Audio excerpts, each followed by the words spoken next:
오늘은 맥추감사절입니다. 이 맥추절은 성경에 나오는 의미로 보자면 첫 추수를 마무리하는 첫 추수의 마무리를 알리는 절기입니다. 보통 5월 말과 6월 중순에 있는 절기입니다. 신약에서는 이 맥추절이 성령 강림절과 연결되게 됩니다. 그런데 우리가 지금 지키는 맥추절은 조금 다른 의미입니다. 한국교회에서 지키는 맥추감사절은 보통 7월 첫째 주 이때 지키는데요. 1년 중에 반을 지켜주신 하나님께 감사하는 절기로 재해석해서 지키고 있습니다. 시대가 변해서 절기를 지키는 내용과 방법은 다르지만 그 정신은 똑같다라고 생각하시면 됩니다. 오늘 우리는 본문을 통해서 이 절기의 정신과 의미를 한번 생각해 보았으면 좋겠습니다. 첫 번째로 살펴볼 것은 멈춤입니다. 오늘 14절을 보십시오. 너는 매년 3번 내게 절기를 지킬지니라 라고 말하고 17절에는 내 모든 남자는 매년 3번씩 주 여호와께 보일지니라 라고 말씀하십니다. 유대인들은 1년에 3번의 절기인 6월절, 맥추절, 초막절에는 하던 일을 멈추고 예루살렘을 순례할 의무가 있었습니다. 이렇게 하는 가장 큰 이유는요, 자신이 누구인지를 멈추어 서서 보라는 것입니다. 여러분, 고대 이스라엘 사람들의 절기의 일상을 한번 생각해 보고자 합니다. 이렇게 순례할 절기가 다가오면 이 사람들은 며칠씩 광야를 걸어 예루살렘으로 향했기 때문에 많은 준비들을 해야 했습니다. 우선 마을 사람들끼리 순례를 위해서 이것저것 준비하게 되는 것이죠. 식량을 준비하고 여러 가지 것들을 마을에서 공동체적으로 챙겨 쓸 것입니다. 그리고 의무적으로 순례해야 하는 13세 이상 남자들과 그 외에 순례에 동참하는 사람들을 파악하고 그 절기가 시작하는 날에 맞추어서 예루살렘에 도착하기 위해서 출발일을 정했을 것입니다. 그리고 그렇게 출발했겠죠.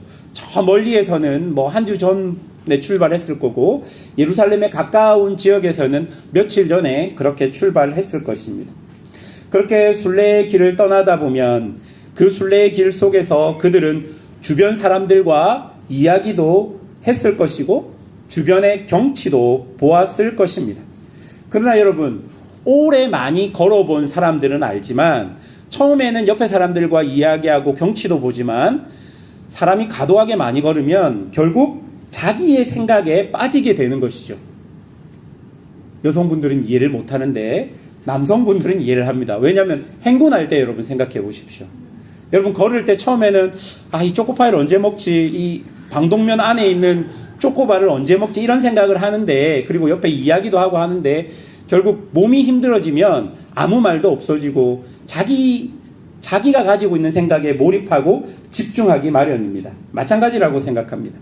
지금 자신이 가진 걱정과 고민, 또 순례를 마치고 돌아가면 해결해야 될 여러 삶의 문제들을 그 순례길을 걸으면서 생각하게 되었겠죠. 그런데 그 생각이 깊어지면 깊어질수록 자신이 지금 왜 이 길 위에 있는지를 생각하게 될 것이고, 내가 지금 순례하는 이유가 무엇인지 더욱더 본질적인 생각을 할 수밖에 없었을 것입니다. 또 여러분, 첫 순례의 길을 나선 13세 남자아이들을 생각해 보십시오.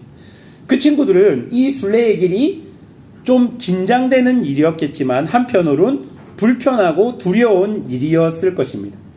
낮에는 뜨거운 광야의 태양이 그들 앞에 있었고, 밤에는 광야의 스산함과 야생동물의 소리들이 그들 앞에 있었을 것입니다. 그때마다 아버지의 손을 잡고 아버지한테 무섭다라고 이야기하면 아버지와 동네 어른들이 구전으로 전해지는 노래를 불렀는데, 그 노래가 어떤 노래냐면 가사가 이렇습니다. 내가 산을 향하여 눈을 들리라. 나의 도움이 어디서 올까? 나의 도움이 천지를 지으신 여호와께로소다. 이스라엘을 지키시는 이는 졸지도 아니하고 내 오른쪽에서 내 그늘이 되시나니 낮의 해와 밤의 달도 너를 헨지 못하리라. 이 아이는 자신의 아버지가 그랬듯이 처음 듣는 이 노래로 자신과 하나님이 연결되어 있다는 것을 생각하게 되었을 것입니다. 그리고 또 세월이 흘러서 자신이 자신의 자녀에게 이 노래를 불러주며 하나님을 기억하고 하나님을 생각하게 되었을 것입니다. 여러분, 이처럼 절기를 통해 이스라엘 사람들은 삶의 시간을 멈추고 예루살렘으로 가면서 우리가 하나님과 언약으로 연결되어 있다는 것을 깊이 생각하고 깊이 보게 되었다는 것입니다. 그런 시간들이 절기의 시간들이었고 순례의 시간들이었습니다. 여러분, 이 멈춤에서 우리가 중요하게 생각해야 하는 것은 이 멈춤의 주체가 누구냐는 것입니다. 여러분, 이 멈춤의 주체는 바로 하나님입니다. 이스라엘 사람들은 아무리 바쁜 일이 있어도 절기가 찾아오면 멈춥니다. 자신의 상황보다 하나님이 더 중요했기에 자신의 정체성이 하나님의 백성이었기 때문에 자기가 시간이 있을 때 멈추고 순례하는 것이 아니라 하나님이 정한 시간이 되면 아무리 바쁜 일도 멈추어서 그 순례의 길을 떠났던 것이죠. 이 멈춤의 주체가 누구라는 말입니까? 하나님이라는 말이 되는 것입니다. 사랑하는 여러분, 요즘 사람들은 많이 바쁩니다.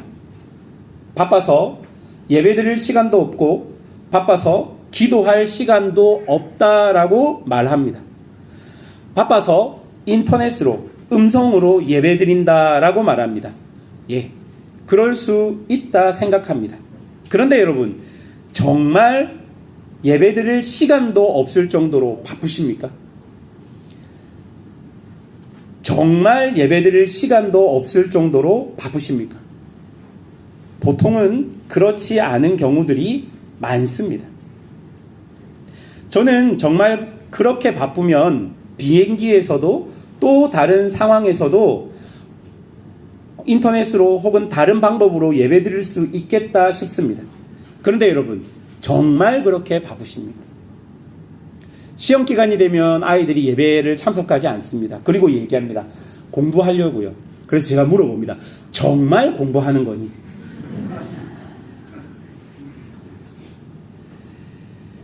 그런데 어느 순간 보면 이미 나의 정체성과 우선순위가 무너져 정말 아무렇지 않게 바쁘다는 핑계로 예배나 신앙을 등한시하는 것이 습관이 되어버린 것도 있을 수 있겠다 싶습니다. 여러분의 양심 앞에, 여러분의 신앙 앞에 이 문제를 여러분이 솔직하게 하나님께 고백하셔야 되는 것이죠. 정말 바쁘면요, 저는 그렇게 해도 된다 생각합니다. 그런데 정말이 아닌 경우에도 그렇게 하다 보면 여러분의 습관이, 여러분의 생각이, 여러분이 하나님을 생각하는 그 의미가 점점점 희미해져 버리고 말 것이라는 것을 우리는 알아야 합니다. 먹고 사는 문제 아주 중요합니다. 그런데 우리는 이 먹고 사는 것을 하나님께서 책임져 주신다고 고백하며 사는 그리스도인들입니다. 여러분, 이 절기가 시작되는 시기를 보면요, 첫 수확이 끝나고 시작됩니다. 그리고 마지막 수확이 끝나고 또 순례합니다. 그렇게 순례하면서 이들은 하나님이 주신 만큼 먹고 살겠다라고 고백하는 것이죠. 올 한 해도 하나님 때문에 여기까지 왔습니다라고 고백하는 것입니다. 여러분은 정말 여러분의 모든 것을 하나님이 주신 것이라고 고백하십니까? 하나님이 주신 만큼 먹고 살겠다는 믿음이 있으십니까? 잠깐 멈추어서 한번 점검해 보아야 할 것입니다. 두 번째로 우리가 살펴볼 것은 돌아봄입니다. 오늘 본문을 보면요, 특이한 점이 있습니다. 14절부터 절기의 이야기를 하면서 1절부터 13절까지를 보면 공평에 대한 법들이 쭉 나와 있습니다. 이 법들의 조항들을 살펴보면요, 거짓된 풍설을 퍼뜨리지 말고, 위증하지 말고, 다수를 따라 악을 행하지 말고, 부당한 증언을 하지 말고, 원수의 소나 나귀를 돌려주고, 거짓을 멀리하고 뇌물을 받지 말고, 이방 나그네를 압제하지 말라는 것 등이 있습니다. 이런 공평의 법들의 규칙은 10절부터를 보면 조금 더 구체적으로 안식년과 안식일의 규정을 통해 우리에게 더 분명하게 말씀해 주십니다. 여러분 11절을 한번 보십시오. 일곱째 해에는 갈지 말고 묵혀두어서 내 백성의 가난한 자들이 먹게 하라. 그 남은 것은 들 짐승이 먹으리라. 내 포도원과 감람원도 그리할지니라. 여러분 12절도 보십시오. 일곱째 날에는 쉬라 라고 말하면서 내 여종과 요종의 자식 나그네에게도 그 쉼을 주라고 이야기합니다. 여러분 이게 무슨 의미일까요? 무슨 의미입니까? 주변을 돌아보라 라는 의미입니다. 이런 명령을 한 뒤에 절기에 대한 이야기가 나오게 되는 것이죠. 이것은 우리에게 아주 중요한 의미를 가져다 줍니다. 멈추어 서서 하나님 안에서 자기를 보게 되면 자연스럽게 그 다음은 어떻게 되는 것입니까? 내 곁에 있는 사람들을 볼 수밖에 없다라는 의미인 것이죠. 굉장히 자연스러운 것입니다. 여러분 멈추어 서서 여러분이 하나님을 보게 되면 내 시선이 당연히 하나님을 통해서 누구에게 갑니까? 이웃에게 갈 수밖에 없다라는 내용인 것입니다. 이 절기의 시즌이 되면 이스라엘 사람들은 1년 중에 비교적 풍성한 물질을 가지고 있는 시기가 됩니다. 추수가 맞춰진 시점이기 때문에 이스라엘 사람들은 아무리 가난한 사람들이라도 자신 안에 물질들이 있었던 것이죠. 그럼 뭐 해야 합니까? 모든 수확이 하나님의 것임을 인정하는 11조를 하나님께 그들은 먼저 드렸습니다. 그런데 여러분, 이 11조의 가장 중요한 기능이 무엇이었겠습니까? 바로 구제입니다. 그런데 여기서 중요한 것은 이 11조의 규모를 누가 정하느냐라는 것이죠. 여러분 자신이 11조의 규모를 정하는 게 아닙니다. 자신의 수확의 양에 따라서 11조의 규모가 결정됩니다. 이 말은 무엇입니까? 11조의 규모를 누가 정해주시는 겁니까? 하나님이 정해주시는 것이죠. 내가 수확이 100만큼 있었다. 그러면 11조로 10개를 드리는 것이고 하나님이 150만큼 주시면 15개를 드리는 것. 그러면 이 11조의 규모를 누가 정하는 거예요? 하나님이 정하는 거예요. 여러분 6개월 동안 하나님께서 여러분에게 물질을 허락해 주셨습니다. 그래서 여러분은 굶지 않고 살 수 있었습니다. 여러분 이걸 여러분 믿으십니까? 정말로 이걸 믿으십니까? 하나님께서 나에게 6개월 동안 물질을 허락하여 주셔서 내가 그리고 나의 자녀가 내 주변에 있는 친척이 굶지 않고 살 수 있었다는 것을 여러분 믿으십니까?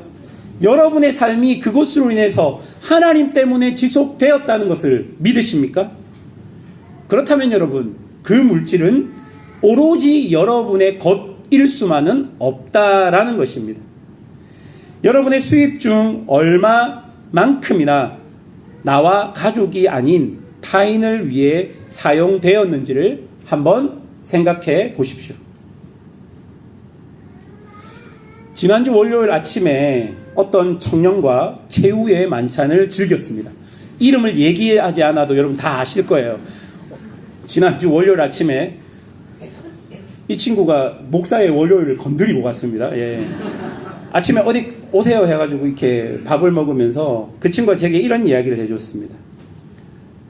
처음 자기가 제게 11조에 대해서 물어보았답니다. 온 지 얼마 안 돼서 목사님 11조 해야 돼요 말아야 돼요 이런 질문을 저에게 했던 적이 있답니다. 저는 뭐 정확하게 기억이 안 나는데 그 친구는 기억이 정확하게 나는 것 같아요. 그래서 제가 그 친구에게 11조를 하지 말라라고 이야기했다고 합니다. 저는 그런 기억이 없어요. 근데 그 친구가 그렇게 이야기하더라고요. 그러면서 제가 했던 말이 스스로 가난하다고 생각하는 사람은 11조를 안 해도 된다라고 제가 말했답니다. 저는 기억이 없어요. 그런데 이 친구는 그렇게 말을 한 것이죠. 그런데 이 친구가 그 말이 여기에서 있는 그 시간 동안 계속 자기에게 걸렸다라고 말하더라고요. 그래서 그날 제게 이제 자신은 자기 스스로 가난하다 생각하지 않는다고. 그러면서 지금 자기에게 그때 자기 스스로가 자기를 가난하다고 생각했던 것을 돌아보니 그것은 물질의 문제가 아니라 마음의 문제였던 것 같다라는 멋진 말을 남기고 한국으로 돌아갔습니다. 사랑하는 여러분, 나중에 내가 이 정도 되면 할 수 있을 것 같아요. 하나님께서 나에게 이 정도를 허락하시면 그때 내가 헌금도 잘하고 우리 주변도 잘 돌아볼 수 있을 것 같아요. 여러분, 그것은요, 돌아보지 않겠다는 말입니다. 몇 주 전에 제가 설교하면서 그런 얘기를 한 적이 있죠. 내가 시간이 나면 하겠습니다. 그거는 안 하겠다는 의미다라는 거예요. 시간을 내서 하는 것과 마찬가지입니다. 여러분, 이 정도가 되면 할 수 있어요는 안 하겠다는 말입니다.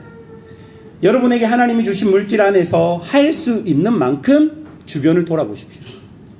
1,000원이 있다면 100원을 돌아볼 수 있어야 하고요.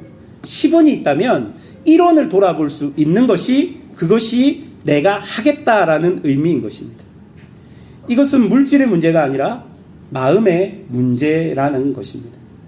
사랑하는 성도 여러분, 이번 한 주간 여러분의 시간과 물질 등을 사용해서 여러분 주변을 한번 돌아보십시오. 여러분이 주변에 있는 어떤 분에게 사막의 오아시스와 같은 엘림 같은 존재가 되어야 하는 시기가 바로 이 절기의 시기라는 것을 분명히 기억해야 할 것입니다. 말씀을 맺겠습니다. 오늘 본문에서 우리에게 말하는 절기의 정신은 멈춤과 돌아봄입니다. 2025년 전반기 쉼없이 달려오셨다면 이제 잠시 멈추어 서서 자신이 지금 어느 방향으로 뛰어가고 있는지, 혹여나 방향이 잘못된 것은 아닌지 하나님 앞에서 자신의 모습을 한번 돌아보셨으면 좋겠습니다. 여러분, 절대로 멈추는 것을 두려워하지 마십시오. 하나님께서 돌봐 주실 것입니다. 또한 그렇게 하나님 앞에서 자신을 보았다면 이제 주변을 한번 돌아보십시오. 여러분의 도움이 필요한 사람이 없는지, 내가 가진 것으로 섬기고 사랑해야 할 사람이 없는지, 아버지께서 내게 주신 것으로 흘려보내야 할 곳은 없는지.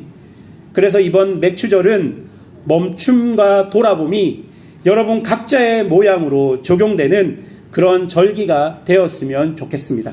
그런 은혜가 성도들에게 있기를 주님의 이름으로 축원합니다.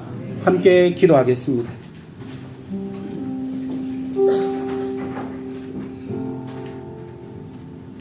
들었던 말씀을 되새기면서 여러분에게 적용할 것과 생각할 것들, 실천할 것들을 구체적으로 한번 생각해 보시고, 특별히 여러분이 멈추어 설 것, 그리고 주변을 돌아볼 것을 이 한 주 동안, 아니 이 7월 한 달 동안 어떻게 하나님 앞에서 할 것인지를 좀 결정하고 하나님께 나아갔으면 좋겠습니다. 다 같이 기도하겠습니다.